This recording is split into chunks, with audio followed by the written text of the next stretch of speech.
باللہ السمیع العلیم من الشیطان اللعین الرجیم بسم اللہ الرحمن الرحیم حسبنا اللہ نعم الوکیل نعم المولا و نعم النصیر ثم الصلاة والسلام علی سید الانبیاء والمرسلین خاتم النبیین ورحمۃ للعالمین الملقب بطٰہٰ و یاسین شفیع المذنبین ابی القاسم محمد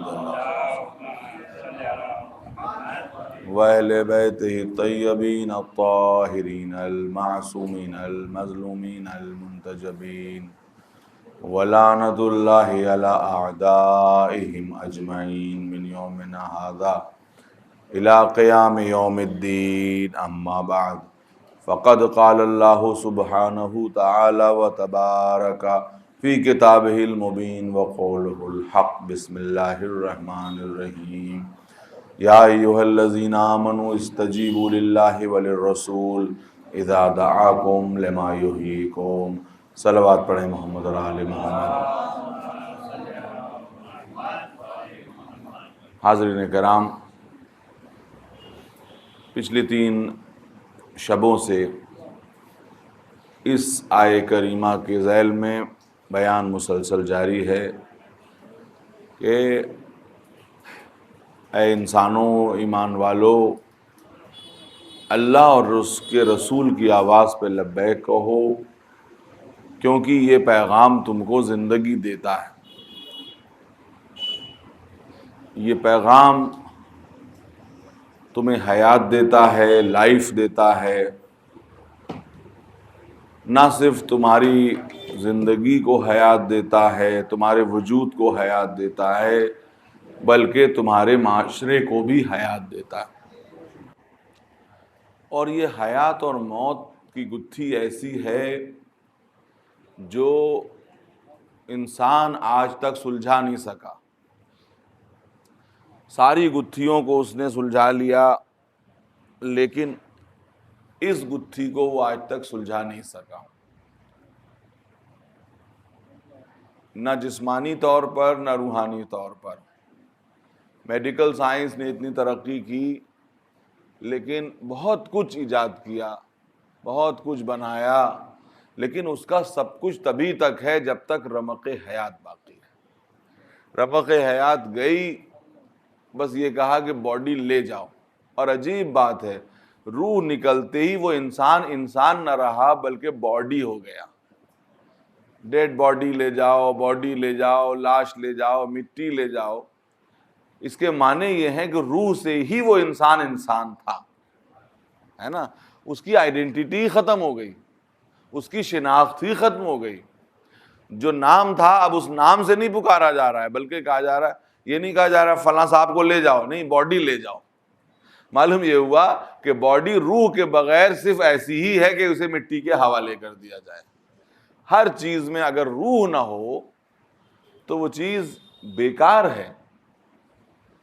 بات یہیں تک پہنچانی تھی، لیکن قرآن سے ایک دلچسپ سٹوری آپ کے سامنے نقل کرنا چاہتا ہوں کہ ہماری اور آپ کی کیا بات ہے جب اللہ کا ایک اولو العزم پیغمبر موت و حیات کی گتھی کو نہ سمجھ سکا اور اللہ کی بارگاہ میں کہتا ہے کہ پالنے والے، یا رب ارینی کیف تحیی الموتیٰ، پالنے والے مجھے دکھا دے کہ تو مردوں کو کیسے زندہ کرتا ہے، کیسے زندہ کرتا ہے۔ کتنی عجیب بات ہے۔ آپ کو معلوم ہے کہ حضرت ابراہیم کتنے بڑے نبی ہیں، جن کو اللہ نے مسلم کہا، جن کو اللہ نے خلیل کہا، جن کو اللہ نے جو ہے وہ اپنا دوست کہا، جن کو اللہ نے امام بنایا، ہے نا۔ کیا نہیں، کون سا مرتبہ ہے جو حضرت ابراہیم کو نہیں دیا۔ ما کانا ابراہیم یہودین ولا نصرانین ولکن کانا حنیفا مسلما، کہ ابراہیم یہودی اور نصرانی نہیں تھے بلکہ وہ دین حنیف پہ چلنے والے تھے، وہ پہلے مسلمان تھے۔ واتخذ اللہ ابراہیم خلیلا، اللہ نے ابراہیم کو خلیل بنایا، ہے نا۔ اور اس کے علاوہ کیا ہے کہ ہم تمہیں لوگوں کا امام بنائیں گے، ہم تمہیں لوگوں کا امام بنائیں گے۔ اور بھی صدیقاً نبیہ کہا ہے، صدیق کہا ہے حضرت ابراہیم کو۔ حضرت ابراہیم کو صدیق کہا ہے، خلیل کہا ہے، مسلم کہا ہے، امام کہا ہے، اور وہ نبی ہاتھوں کو جوڑ کے کہہ رہا یا رب ارینی کیف تحیی الموتیٰ، پالنے والے دکھا دے کہ تو مردوں کو کیسے زندہ کر دیتا ہے۔ اب آواز قدرت کیا آئی؟ اولم تؤمن، کیا تم ایمان نہیں لائے؟ اب یہ آواز سنتے ہی جناب ابراہیم کیا کہتے ہیں؟ بلا، بے شک پالنے والے میں ایمان لایا، ولیکن لیطمئن قلبی، اپنے قلب کے اطمینان کے لیے پوچھ رہا ہوں، یعنی ایمان تو ہے مگر دیکھ کر اطمینان قلب کرنا چاہتا ہوں، تو مجھے کہنے دیجئے ہاتھوں کو جوڑ کر کے کہ نفس ابراہیم کی شکل میں نفس مومن تو بول رہا ہے، نفس مطمئنہ نہیں بول رہا ہے۔ نفس مطمئن، تبھی تو سوال کر رہے ہیں، ایمان ہے اطمینان کا سوال کر رہے ہیں، ایمان ہے مگر اطمینان نہیں ہے، تو بس اس کے معنی یہ ہیں کہ اطمینان نفس والے کے لیے شاید ابھی تاریخ انتظار کرے گی کہ کوئی ایسا نفس مطمئنہ آئے جس کے لیے قدرت کہے یا ایتھا النفس المطمئنہ ارجعی الی ربک راضیۃ مرضیہ، اے نفس مطمئنہ اپنے رب کی طرف پلٹا اس طرح سے کہ تو اپنے رب سے راضی، تیرا رب تجھ سے راضی۔ صلوات پڑھیں محمد اور آل محمد۔ اور دیکھیے، میں ہمیشہ یہ کہا بھی کرتا ہوں کہ انبیاء اولی العزم کی شان کو گھٹانا یہ ہماری شان نہیں ہے۔ انبیاء اولی العزم بہت بلند ہیں، لیکن اتنا تو طے ہے کہ انبیاء اولی العزم ہمارے نبی، ان کی شان کتنی بلند صحیح، لیکن وہ ہمارے نبی کی شان کے برابر نہیں ہیں۔ یہ حبیب ہیں، وہ خلیل ہیں، یہ حبیب ہیں۔ تو اس حبیب کا جو جانشین ہے وہ بھی اس شان کا ہے کہ جو یہ کہہ رہا ہے کہ یہ تو موت و حیات تو ایک گتھی ہے نا۔ امیر المومنین کیا فرما رہے ہیں؟ لو کشف الغطاء لمزددت یقینا، اگر غیب کے سارے پردے میرے سامنے سے ہٹ جائیں تو میرے یقین میں کوئی اضافہ نہیں ہوگا، کوئی اضافہ ہونے والا نہیں ہے۔ تو آپ یہ غور کیجئے کہ موت و حیات کی گتھی کتنی مشکل ہے کہ جس کے لیے ایک نبی سوال کر رہا ہے، اور اس کے بعد حکم ہوا کہ ٹھیک ہے ہم تمہیں دکھائی بھی دیتے ہیں تاکہ تمہیں اطمینان قلب حاصل ہو جائے، 4 پرندے لو، ان کو ذبح کرو، ان کا گوشت قیمہ کرو اور ان کو آپس میں ملا بھی دو، اور ان کے سروں کو 4 پہاڑوں کی چوٹیوں پہ رکھ دو، اور تم ان کو آواز دو۔ جب تم آواز دو گے تو تم دیکھو گے کہ ان کا گوشت ایک دوسرے سے جدا ہو کر ہر ایک کا گوشت وہاں پہنچ جائے گا جس پرندے کا وہ گوشت تھا۔ ایسا ہوا تو میں یہ کہوں گا کہ یہی تو یہ آیت بھی کہہ رہی ہے کہ اللہ اور اس کے نبی کی آواز پہ جو لبیک کہے وہی زندگی پا جاتا ہے۔ تو ان پرندوں نے بھی زندگی پائی، کیوں؟ کیونکہ ان کے اندر لبیک کہنے کا جذبہ موجود تھا، لبیک جو کہہ دے۔ اور میں نے آپ کے سامنے اس دن عرض کیا تھا کہ نبی میدان جنگ سے اکثر بلاتے تھے، اور بہت سے لوگ وہ تھے جو زندگی کی تلاش میں میدان سے بھاگتے تھے، نبی انہیں زندگی کی طرف بلاتے تھے اور نہ جانے کون سی زندگی کی طرف وہ بھاگتے تھے۔ وہ ایسی زندگی کی طرف بھاگتے تھے جو فنا ہو جانے والی تھی، نبی ایسی زندگی کی طرف بلاتے تھے جو باقی رہنے والی تھی۔ جو لوگ نبی کے ساتھ جنگ کرتے ہوئے دنیا سے چلے گئے، آپ دیکھیے آج ان کا نام باقی ہے یا نہیں باقی ہے؟ حضرت حمزہ کا نام باقی ہے کہ نہیں باقی ہے؟ امام حسین کا نام باقی ہے یا نہیں باقی ہے؟ شہید راہ حق کبھی نہیں مرتا، میں نے آپ کے سامنے عرض کیا تھا کہ کبھی نہیں مرتا، اس لیے کہ وہ سماج کو زندگی دیتا ہے۔ اس کا خون زمین پہ نہیں گرتا، بلکہ اس کا خون سماج کی رگوں میں دوڑ جاتا ہے، سماج کی رگوں میں دوڑ جاتا ہے۔ جتنے لوگ ہیں سماج میں وہ سماج کے محتاج ہیں، اور سماج شہید کا محتاج ہے کہ شہید اپنا خون دے تاکہ امن و امان قائم ہو۔ میں نے شاید اس سے پہلے عرض کیا تھا کہ ڈاکٹر ہوں، انجینئر ہوں، شاعر ہوں، جو بھی ہو، بزنس مین ہو، آپ بزنس تبھی تو کریں گے جب سماج میں امن ہوگا، امن ہی نہیں ہوگا تو بزنس کیسے کریں گے؟ آپ مریضوں کا علاج تبھی تو کریں گے جب امن ہوگا، امن ہی نہیں ہوگا تو علاج کیا کریں گے؟ آپ بلڈنگ تبھی بنائیں گے جب امن ہوگا۔ تو سب لوگ سماج کے امن کے محتاج، اور سماج اپنے امن کے لیے دیکھتا ہے شہیدان راہ حق کی طرف، کہ آپ اپنا خون دے کے زمین کو امن سے بھر دیجئے۔ اور یہ یاد رکھیے کہ شہادت امن ہی کے لیے ہوتی ہے، کبھی فساد کے لیے نہیں ہوتی ہے، امن برپا کرنے کے لیے ہوتی ہے۔ اور جہاں فساد برپا ہو رہا ہو وہاں ہلاکت کا نام دیا جا سکتا ہے، وہاں شہادت کا نام نہیں دیا جاتا۔ صلوات پڑھیں محمد اور آل محمد پر۔ تو میرے دوستو یہ بات طے پا گئی کہ اگر اسپرٹ چلی جائے تو پھر جسم کسی کام کا نہیں رہتا۔ اسپرٹ اگر چلی جائے تو جسم کسی کام کا نہیں رہتا، چاہے وہ ہمارا جسم ہو، آپ کا جسم ہو، جانوروں کا جسم ہو، کسی کا بھی ہو۔ اسپرٹ جانے کے بعد تو کوشش یہی ہے کہ جلد از جلد اس کو ڈسپوز آف کر دیا جائے، ورنہ ہوگا یہ کہ ایسی کنڈیشن آ جائے گی کہ لوگ قریب سے گزرنے میں بھی مصیبت محسوس کریں گے۔ حضور دین کے ساتھ بھی کچھ یہی ہوا ہے کہ دین کے جسم کو اس طرح سے قتل کیا گیا کہ اس سے اس کی اسپرٹ چلی گئی۔ جب اسپرٹ نکل گئی تو وہ کیا رہ گئے؟ صرف باڈی۔ اور جب اسپرٹ نکل جاتی ہے اور باڈی رہ جاتی ہے تو وہ باڈی سڑنے لگتی ہے، اور جب سڑنے لگتی ہے تو لوگ اس سے دور بھاگنے لگتے ہیں۔ دین اسلام کا بھی یہی حال ہے کہ جب اس سے روح نکال دی گئی تو اس کے بعد صرف اس کی باڈی ہے جس سے لوگ دور ہو رہے ہیں۔ دین اسلام کے ساتھ کیا ہوا آپ یہ دیکھیے کہ خود علامہ اقبال نے ایک مصرے میں اور ایک شعر میں یہ بات بہت اچھی طرح سے کہہ دی ہے کہ باقی نہ رہی تیری وہ آئینہ ضمیری۔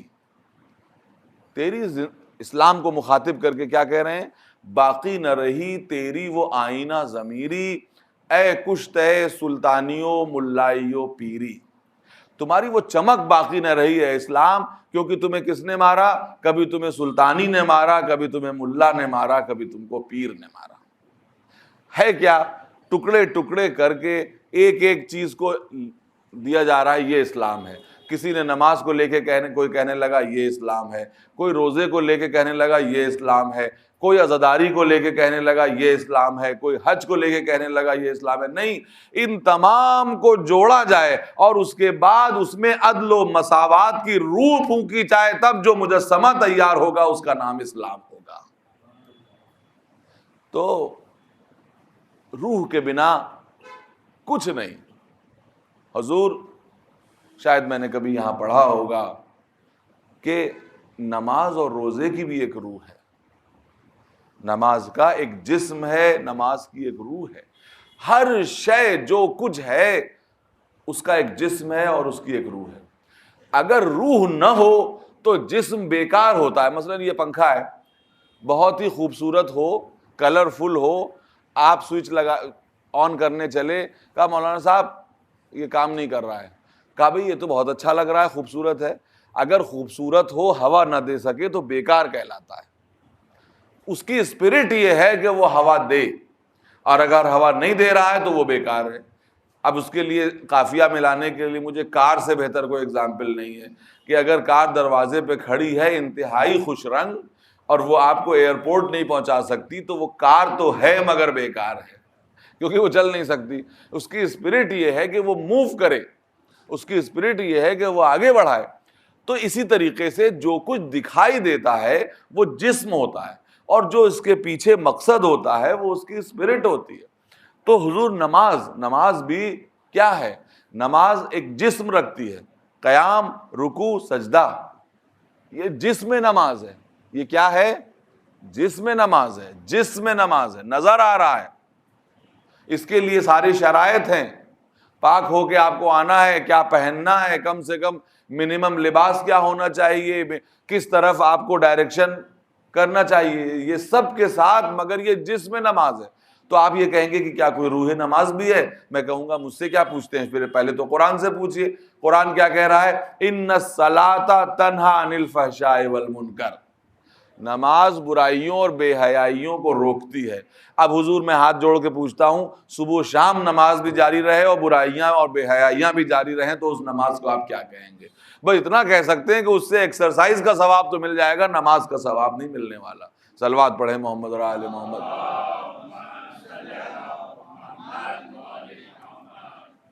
اچھا اس کے علاوہ بھی کوئی ہے اس کی روح؟ کہا ہاں اور بھی روح ہے۔ اور کون سی روح ہے؟ کہا عدل و مساوات کی روح ہے، جو نماز کے ذریعے قدرت ہمیں دینا چاہتی ہے۔ امام صاحب آگے بڑھے، پیچھے ایک صف لگ گئی، اس صف میں بلا کسی تفرقے کے جو بھی کلمہ لا الہ الا اللہ محمد رسول اللہ پڑھ رہا ہے وہ پیچھے کھڑا ہو جائے۔ ایک بادشاہ، ایک وزیر، ایک غلام، ایک جو بھی مزدور، رکشہ چلانے والا، یا جو بھی، ہم تو کسی پیشے کو پست نہیں سمجھتے، یہ دنیا ہے جو پست سمجھا کرتی ہے، سب کھڑے ہو جائیں، امیر غریب فقیر سب کھڑے ہو جائیں۔ اور دیکھو اگر ذرہ برابر تمہارے دل و دماغ میں یہ خیال بھی پیدا ہو گیا کہ یہ غریب ہے اسے پیچھے چلا جانا چاہیے، یا یہ کم نسب کا ہے اس کو پیچھے چلا جانا چاہیے، ہم بڑے اعلیٰ نسب کے ہیں ہم آگے آ جائیں، اگر خیال بھی گزرا تو اس کے بعد آپ 70 سجدے کرتے چلے جائیے، وہ ٹکریں مارنا ہوگا، عبادت نہیں کہلائے گی۔ قدرت ہمیں 5 وقت یہ سبق دینا چاہتی ہے۔ اچھا 5 وقت سبق کیوں دینا چاہتی ہے؟ 5 وقت سبق یہ اس لیے دینا چاہتی ہے کہ جب دن میں 5 وقت یہ کرو گے تب تو اپنی زندگی میں اونچ نیچ ترک کرو گے، لیکن اگر 5 وقت کرنے کے بعد بھی اونچ نیچ ہم ترک نہیں کر پا رہے ہیں تو یہ سمجھ لیجئے کہ اس کا مطلب نماز کی روح ہمارے اندر ابھی تک سرایت نہیں کر پائی ہے۔ ہم روز اس طرح سے کھڑے ہوتے ہیں اور اپنے گھر جاتے ہی بھول جاتے ہیں اس سبق کو جو اللہ سبق ہم کو دینا چاہ رہا ہے۔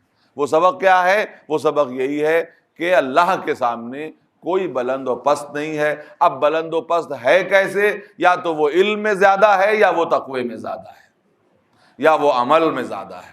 عمل میں اور تقوی اور علم میں زیادتی کے علاوہ کوئی اور معیار فضیلت اسلام میں رکھا ہی نہیں گیا ہے۔ صلوات پڑھیں محمد و آل محمد۔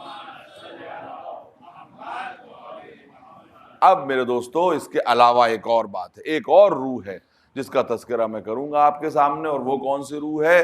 وہ روح نماز کیا ہے؟ وہ روح نماز وہ ہے کہ جب آپ کہتے ہیں 2 رکعت نماز پڑھتا ہوں میں قربتاً الی اللہ، اب بتائیے روح نماز ہے یا نہیں؟ آپ پوری نماز شرطوں سے ادا کر دیجئے اور آپ یہ نیت نہ کیجئے تو آپ بتائیے کہ پھر آپ کی نماز کہاں چلی گئی؟ کہا کہ تم جس زبان میں کلام کرتے ہو اس زبان میں نیت کر لو کہ قربتاً الی اللہ۔ یہ قربتاً الی اللہ ہی ہے جو عبادتوں کی روح ہے، کہ ہم اللہ کے قریب ہو جائیں، اللہ کے قریب ہو جائیں، اللہ کے قریب ہو جائیں۔ تو اللہ کے قریب کیسے ہوں گے آپ یہ بتائیے؟ اللہ کہاں ہے جس سے قریب ہوں گے؟ کہاں ہے جس سے قریب ہوں گے؟ بتائیے، اس کا کوئی پتہ ہے، ٹھکانہ ہے، کوئی جگہ ہے؟ تو کہا پتہ ٹھکانہ تو ہے نہیں، اس لیے کہ وہ یونیورس میں اتنی دور ہے کہ اندازہ نہیں لگایا، جب یونیورس کا اندازہ نہیں لگایا جا سکتا تو اس کی وسعت کا اندازہ نہیں لگایا جا سکتا، اور وہ قریب ہے تو اتنا قریب ہے کہ آپ کی رگ گردن سے زیادہ قریب ہے۔ تو کہاں ہے؟ کیا کوئی جسمانی دوری ہے جس دوری کو طے کر کے آپ اس سے قریب ہو جائیں گے؟ بس قدرت نے جواب دیا کہ قربتاً الی اللہ کے معنی اللہ کی ذات کے قریب ہونے کے نہیں، اللہ کی صفات کے قریب ہونے کے۔ یعنی کیا مطلب؟ کہ تم 2 رکعت نماز پڑھ کے اگر تھوڑے سے زیادہ رحم کرنے والے بن جاؤ، تھوڑے سے زیادہ کرم کرنے والے بن جاؤ، تھوڑے سے زیادہ عفو و درگزر معاف کرنے والے بن جاؤ، تھوڑے سے زیادہ عالم بن جاؤ، تھوڑے سے زیادہ برائیوں سے پاک ہو جاؤ، تھوڑے سے زیادہ دینے والے بن جاؤ، تھوڑے سے زیادہ سچے بن جاؤ، اگر تم میں اس میں سے کوئی صلاحیت پیدا ہو رہی ہے تو تمہاری نماز جسم سے بھی ادا ہو رہی ہے، روح سے بھی ادا ہو رہی ہے، ورنہ یاد رکھو کہ جسم تو ادا ہو رہا ہے، روح ادا نہیں۔ اور فرما رہے ہیں آپ، تو یہ بہت اہم بات ہے۔ اور یاد رکھیے کہ جسم میں کمپرومائز ہوتا ہے، روح کے ٹکڑے نہیں ہوتے۔ آپ نے یہ نہیں سنا ہوگا کہ کسی کے ہاں روح کے 2 ٹکڑے ہیں، آدھی روح ان کے ہاں آدھی نہیں ہے۔ روح یا تو ہے یا نہیں ہے۔ جسم ناقص بھی ہو سکتا ہے، روح ناقص نہیں ہو سکتی۔ بھئی ایک ہاتھ ہے، بیمار ہو گیا، ڈاکٹر نے کہا اس کے کاٹے بغیر زندگی نہیں چل سکتی، کہا کاٹ دیجئے۔ اب جسم ناقص تو ہو گیا مگر زندہ ہے جسم، ہے نا؟ جسم کے کمپرومائز سے بات بن سکتی ہے، روح کے کمپرومائز سے بات نہیں بن سکتی۔ کسی کے پیر کاٹ دیے جاتے ہیں، کسی کے ہاتھ کاٹ دیے جاتے ہیں، کسی کی انگلیاں کاٹ دی جاتی ہیں، مگر اس کے باوجود بھی زندگی چلتی رہتی ہے۔ تو آپ نے دیکھا کہ جسم ناقص ہو سکتا ہے، اسی طریقے سے اسی طریقے سے عبادتوں میں، جسم عبادت میں کمپرومائز ہو سکتا ہے، روح عبادت میں نہیں ہو سکتا۔ اگر بیمار ہیں تو بیٹھ کے نماز پڑھ لیجئے، آپ دیکھیے کہ جو ہے وہ قیام کمپرومائز ہوا گیا نہیں ہوا۔ اس سے زیادہ بیمار ہیں تو قدرت نے کہا کہ لیٹ کے نماز پڑھ لو، دیکھیے رکوع و سجدہ بھی کمپرومائز ہو گیا۔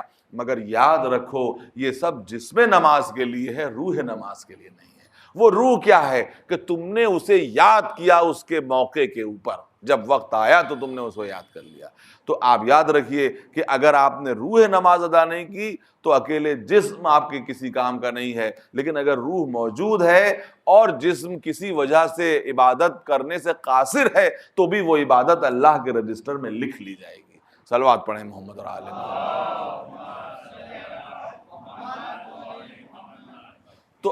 تو اسلام کیسا مسلمان چاہتا ہے؟ ایسا مسلمان چاہتا ہے کہ جو اللہ کے صفات کا آئینہ دار بن جائے، ایسا بن جائے کہ جو جب چلتا پھرتا ادھر ادھر جائے تو کہا جائے کہ یہ اللہ کا بندہ ہے، رسول اسلام کا پیروکار ہے۔ اللہ اسے اپنے جیسا بنانا چاہتا ہے، نبی اسے اپنے جیسا بنانا چاہتے ہیں۔ لیکن عجیب بات ہے کہ مسلمان نبی کو اپنے جیسا بنانا چاہتے ہیں اور اللہ کو بھی اپنے جیسا بنانا چاہتے ہیں، نبی کو اپنے جیسا بنانا چاہتے ہیں۔ اور یہ بھی عجیب بات ہے، جہاں اپنے جیسا بنانے سے کام چلتا ہے وہاں اپنے جیسا بنا لیتے ہیں، اور جہاں اپنے جیسا بنانے میں ان کی غرض پوری نہیں ہوتی وہاں کہتے ہیں نبی ہمارے جیسے نہیں تھے۔ جس وقت نبی کی بیٹی کو فدق دینا ہوا، جس وقت نبی کی بیٹی کو میراث دینا ہوا تو یہ کہہ دیا کہ ہمارے جیسے نہیں تھے۔ اگر تمہارے جیسے تھے تو اپنی نبی کی بیٹی کو میراث تم کیوں نہیں ادا کر رہے ہو؟ اس وقت کہا کہ نحنو معاشر الانبیاء، کہ ہم انبیاء کا گروہ جو ہے نہ میراث لیتے ہیں نہ میراث دیتے ہیں۔ لیکن جہاں پہ نبی کی بات آئی وہاں پہ یہ کہہ دیا کہ ہمارے جیسے۔ ہم بھی یہ بات کہتے ہیں، نبی نے خود یہ بات کہا کہ انا مثلکم یوحا الیہ، کہ میں تمہاری طرح ہوں مگر مجھ پر وحی آتی ہے۔ تمہاری طرح ہوں کے معنی کیا ہے کہ تقاضائے جسم سب ہمارا تمہاری طرح ہے۔ ایسا نہیں ہے کہ تمہیں بھوک لگتی ہے ہمیں بھوک نہیں لگتی، ایسا نہیں ہے کہ تمہارے جذبات ہیں ہمارے جذبات نہیں ہیں، ایسا نہیں ہے کہ تمہیں نیند آتی ہے ہمیں نیند نہیں آتی، ایسا نہیں ہے کہ تمہیں آرام کی ضرورت ہے ہمیں ضرورت نہیں ہے۔ جسم کے تمام تقاضے وہی ہیں جو تمہارے ہیں، لیکن اس کے باوجود ہم جسم کے کنٹرول کے اس مرحلے پہ پہنچ چکے ہیں کہ خطا کا کوئی گزر اور امکان نہیں۔ اس کا نام عصمت ہے۔ تو میرے دوستو، اللہ ایک ایسا بندہ چاہتا ہے، اسلام ایک ایسا بندہ چاہتا ہے جو اسلامی تعلیمات کا جیتا جاگتا مظہر بن جائے۔ زبان سے کہنے کی ضرورت نہ ہو کہ ہم اللہ کے بندے ہیں، زبان سے کہنے کی ضرورت نہ ہو کہ ہم رسول اللہ کے چاہنے والے ہیں، بلکہ آپ کا کردار، یاد رکھیے زبان کی منزل بعد میں آتی ہے، عمل کی منزل بعد میں آتی ہے۔ جو دو آنکھیں دیکھ رہی ہیں وہ دیکھ کے یہ کہہ دیں کہ کوئی ایسا انسان آ رہا ہے جو شریف ترین آدمی ہے۔ ایسا ہو جانا چاہیے۔ چھوٹی سی بات ہے، ہمارے نبی نے کہا کہ جب کسی سے ملو تو مسکرا کے ملو۔ اب بتائیے مسکرانے میں کتنے پیسے خرچ ہوتے ہیں؟ کچھ بھی نہیں۔ لیکن یاد رکھیے کہ آپ کے کلام سے کوئی بعد میں متاثر ہوگا، آپ کی کوالیفیکیشن سے کوئی بعد میں متاثر ہوگا، آپ کی ڈگریوں سے کوئی بعد میں متاثر ہوگا، لیکن اگر آپ اس سے مسکرا کے ملے تو آپ کی شخصیت سے، اس مسکراہٹ کی وجہ سے سب سے پہلے وہ متاثر ہو جائے گا، کلام سے بعد میں ہوگا۔ یہ ہمارے نبی کی تعلیم ہے کہ گو کہ تمہارے دل میں غم ہو لیکن اس کے باوجود جب تم ملو تو مسکرا کے ملو۔ بندہ مومن وہ ہے جب مصلی پر آتا ہے تو اپنی شکایتیں اپنے رب کے سامنے دیتا ہے، اور لیکن جب لوگوں سے ملتا ہے تو ایسا لگتا ہے کہ حشاش و بشاش ہے۔ اس کے مقابلے پر لوگ ایسے ہو گئے ہیں کہ جب مصلی پہ آتے ہیں تو ہنستے رہتے ہیں، جب لوگوں کے درمیان جاتے ہیں تو چہرے پر تکلیف کے آثار، چہرے پر 12 بجے ہوئے ہیں تاکہ کوئی ان سے کچھ مانگ نہ لے، کوئی ان سے کچھ سوال نہ کر لے۔ میرے دوستو، قدرت یہ چاہتی ہے، نبی یہ چاہتے ہیں کہ آپ اسلام کے لیے ایسٹ بن جائیے، لائبلٹی نہ بنیے۔ دنیا میں یہ جو اکانومکس اور اکاؤنٹنگ ہے، اس میں کسی کمپنی میں کچھ ہوتے ہیں ایسٹ، کچھ ہوتے ہیں لائبلٹی۔ ایسٹ وہ ہوتے ہیں جن سے کمپنی کو فائدہ ہو رہا ہوتا ہے، لائبلٹی وہ جس سے کمپنی کو نقصان ہو رہا ہوتا ہے۔ کیا آپ دین میں ایسے بندے بننا چاہتے ہیں کہ جس سے دین شرمندہ ہو، یا ایسے بننا چاہتے ہیں جس سے دین کا سر فخر سے اونچا ہو جائے؟ ایک چھوٹی سی حدیث نقل کرتا ہوں، کسی معصوم کی ہے کہ کونوا لنا زینا ولا تکونوا لنا شینا، ہمارے لیے لائق فخر بنو، لائق افتخار بنو، ہمارے لیے لائق شرمندگی نہ بن جاؤ۔ لائق شرمندگی کون ہے؟ کون ہے امام کے لیے لائق شرمندگی؟ جس سے کسی کو کوئی فائدہ نہ پہنچ رہا ہو۔ آپ اپنی ذات کو ایسا بنائیے کہ لوگوں کے لیے فائدہ مند ہو جائیے۔ جب آپ اپنے آپ کو فائدہ مند بنا لیں گے تو یاد رکھیے ہر انسان آپ کا طلبگار ہوگا، اور اگر آپ کسی کو فائدہ نہیں پہنچا سکتے تو یاد رکھیے آپ سب کے طلبگار ہوں گے لیکن کوئی آپ کا طلبگار نہیں ہوگا۔ صلوات پڑھیں محمد اور آل محمد۔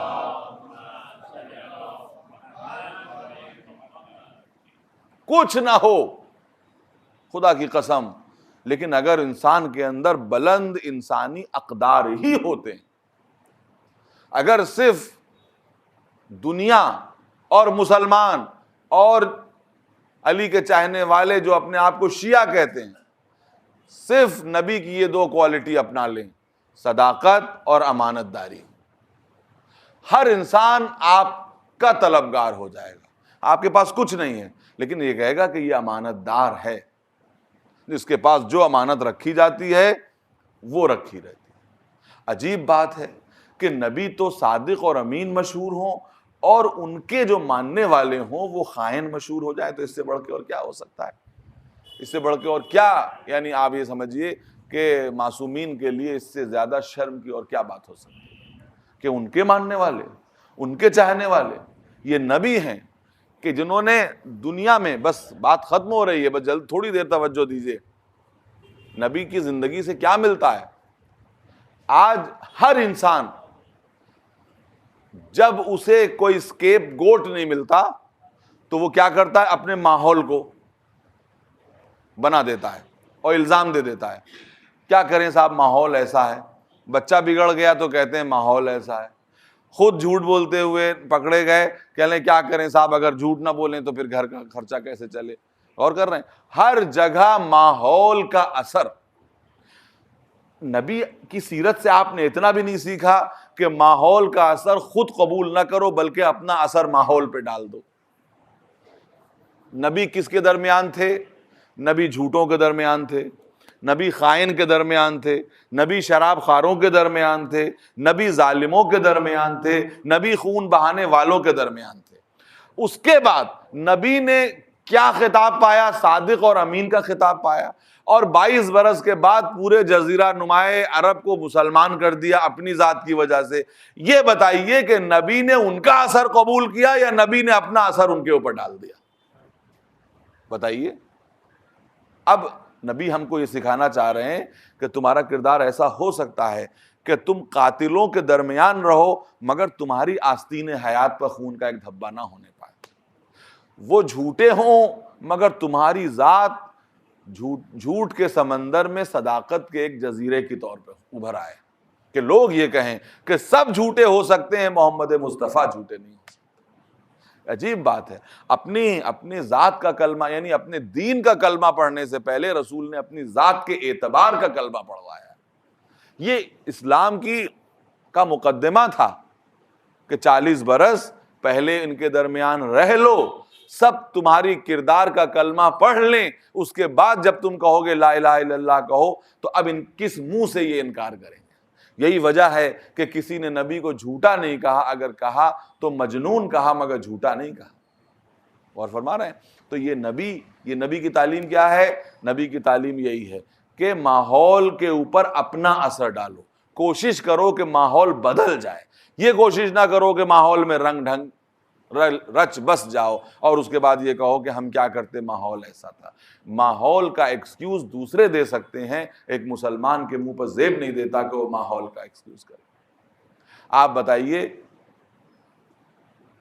دنیا کی تاریخ یہ کہتی ہے کہ نبیوں کے گھر میں پیدا ہونے والے بگڑ گئے اور دوسروں کے گھر میں پیدا ہونے والے اللہ کے متقی بندے بن گئے۔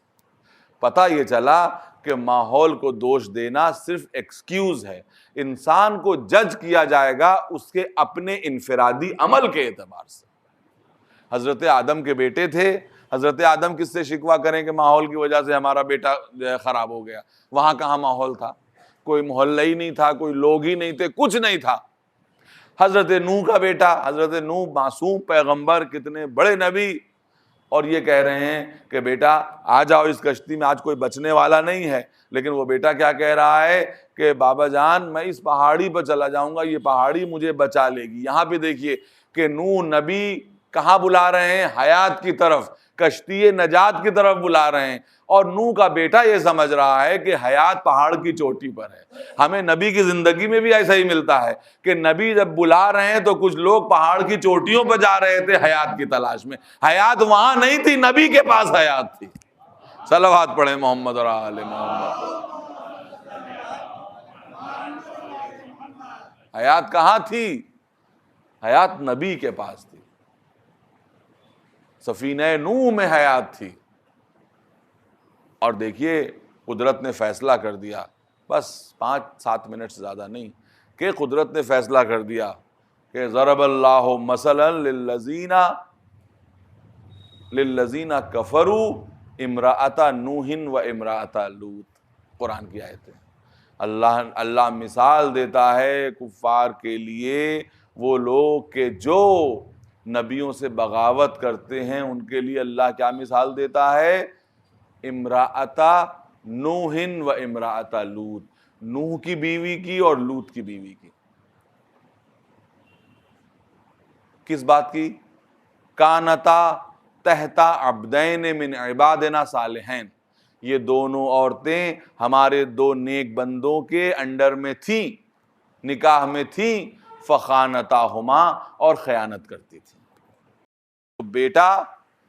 بیٹا بھی غلط، بیوی بھی غلط۔ کیا سکھایا قرآن نے؟ قرآن نے یہ سکھایا کہ دیکھو جب تم میدان زندگی میں جج کرو تو رشتوں کی وجہ سے جج نہ کرو، انفرادی عمل کی وجہ سے جج کرو۔ بیوی ہونے کی حیثیت سے نجات نہیں پا سکتی، بیٹا ہونے کی وجہ سے نجات نہیں پا سکتا۔ اور حضرت نوح کہیں بھی کہ پالنے والے تو نے کہا تھا کہ میرے اہل کو بچا لے گا، تو آواز قدرت یہ آئے گی کہ یہ تمہارے اہل میں سے نہیں ہے۔ بیٹا ہونے سے انکار نہیں کیا، اہل ہونے سے انکار کر دیا کہ اہل نہیں ہے۔ تو یاد رکھیے، ہم جن لوگوں کا احترام کرتے ہیں، جن کا تقدس کرتے ہیں، وہ نبی کے اہل میں سے ہیں، صرف اولاد ہونے کی وجہ سے نہیں کرتے۔ بعض لوگوں کو سورہ کوثر کی تفسیر میں یہ اشتباہ ہے کہ بس نسل پیغمبر سورہ کوثر کی مصداق ہے۔ یاد رکھیے کہ نسل کے دوام کا نام کوثر نہیں ہے، صفات رسول کے دوام کا نام کوثر ہے۔ صفات رسول کہاں پائی جا رہی ہیں؟ نسل تو بہت دور تک گئی، نسل میں ایسے لوگ بھی پیدا ہوئے جن سے بہت سی نامناسب برکتیں بھی پیدا ہوئیں، لیکن اگر کسی کو صفات پیغمبر دیکھنا ہو تو اس سلسلے میں آ کے دیکھے۔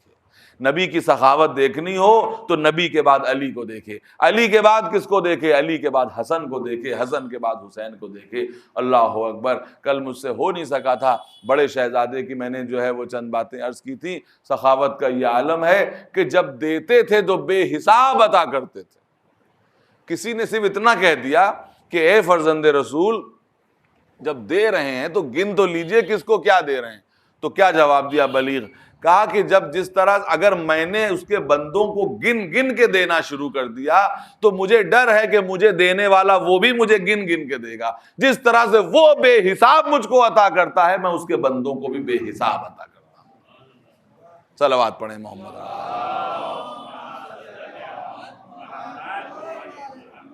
وہ مجھے بے حساب دیتا ہے تو میں اس کے بندوں کو بے حساب عطا کرتا ہوں۔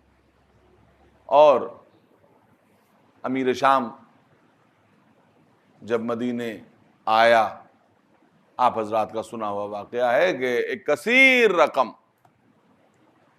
آپ کی نظر کی۔ اب گویا فخریہ دیکھ رہا ہے کہ میں نے اتنا دیا۔ آپ اٹھنے لگے۔ ایک غلام تھا جو تنخواہ تو دربار شام سے لیتا تھا لیکن دل میں محبت اہل بیت کی رکھتا تھا۔ اس نے آگے بڑھ کر کے امام کی نالین سیدھی کر دی۔ جیسے ہی امام کی نالین سیدھی کی، آپ نے وہ تمام مال اس غلام کو بخش دیا اور بتا دیا کہ جتنے مال سے تو فرزند فاطمہ کو خریدنا چاہتا ہے اتنا مال تو ہم اپنے ایک ادنا غلام کو بخش دیا کرتے ہیں۔ اور فرما رہے ہیں آپ. تو یہ وہ شہزادے ہیں کہ جن کے پاس نبی کی صفات کے دوام کو دیکھنا ہو. کوثر کی تفسیر یہ ہے کہ نبی کے صفات کو بھی دوام حاصل ہوگا.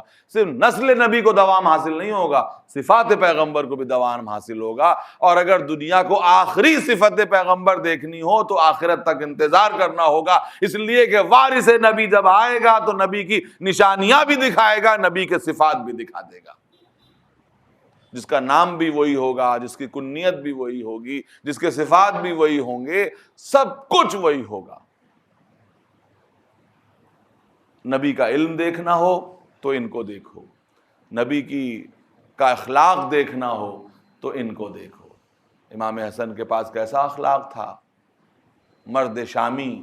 آپ جانتے ہیں پہلے شاید دنیا نہیں سمجھ پاتی تھی, بس ایک آخری بات ہے, بس ختم کر رہا ہوں. پہلے دنیا شاید نہیں سمجھ پاتی تھی کہ پروپیگنڈا کیسے کیا جاتا ہے. آج جب سارے چینل مل کے پروپیگنڈا کرتے ہیں تو آپ کو پتہ چل گیا کہ پروپیگنڈے کی طاقت کیا ہوتی ہے. سچ کو جھوٹ, جھوٹ کو سچ بنا دیا جاتا ہے.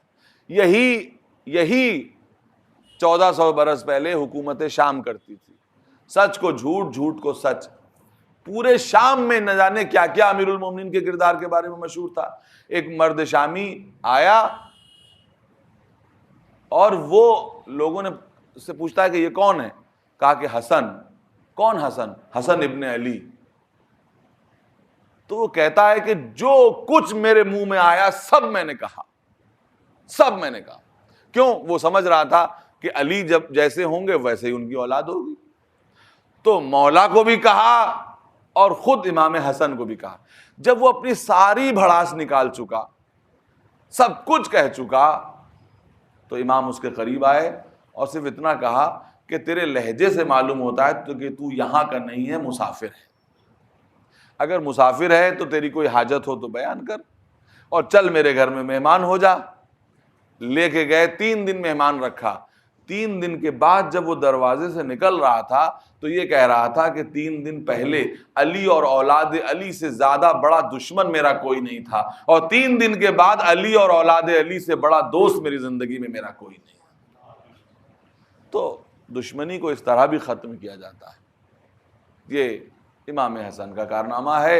اور میرے دوستو, کربلا ایک ایسی جنگ ہے کہ جس میں معصوم میں سے ہر ایک شریک ہونا چاہتا تھا.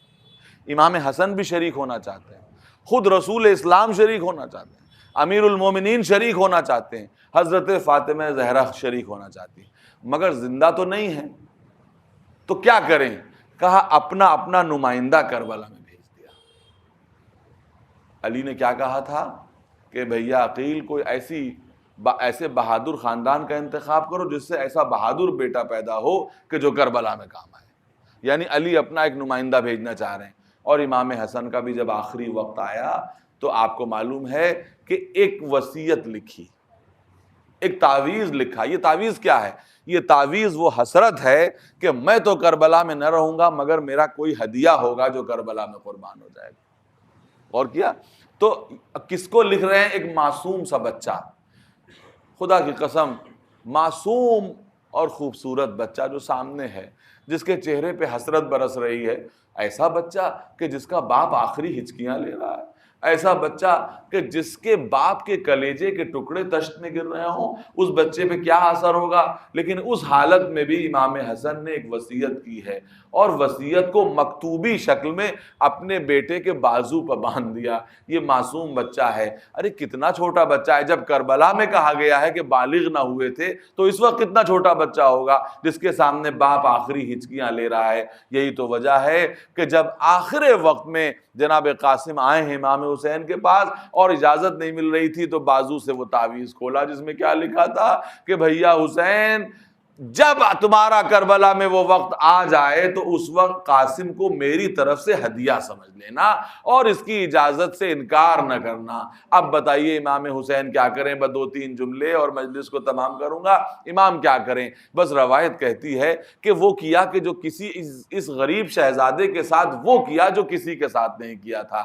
ایک مرتبہ ایک کرتا پہنایا اور اس کے گریبان کو چاک کر دیا. ایک امامہ پہنایا جس کے دونوں سرے سینے پہ لٹکا لگا دیے اور اس کے بعد گھوڑے پر سوار کر دیا۔ اور حمید ابن مسلم کہتا ہے کہ میں نے دیکھا کہ ایک ایسا بچہ نکلا خیام حسینی کی طرف سے کہ ایسا لگا کہ جیسے 14ویں رات کا چاند ہے جو بادلوں کو چیر کے نکل آیا۔ ارے دشمن کی نظر میں جو 14ویں رات کا چاند ہو وہ ماں کی نظر میں کیا ہوگا، وہ چچا کی نظر میں کیا ہوگا۔ بس عزیزدارو اتنا سن لو کہ جناب قاسم کے جانے کے بعد حسین اپنے غریب بھتیجے کے اوپر دیر تک روتے رہے، بچہ جنگ کرتا رہا، حسین روتے رہے، یہاں تک کہ میدان سے آواز آئی یا ماں ہو ادرکنی، یا ماں ہو ادرکنی۔ بس امام حسین تیزی سے آگے بڑھے، ادھر حسین آگے بڑھے، ادھر فوج دشمن نے جناب قاسم کو پامال کرنا شروع کیا۔ جیسے ہی کوئی ٹاپ سینے پہ پڑتی تھی آواز آتی تھی یا ماں ہو ادرکنی،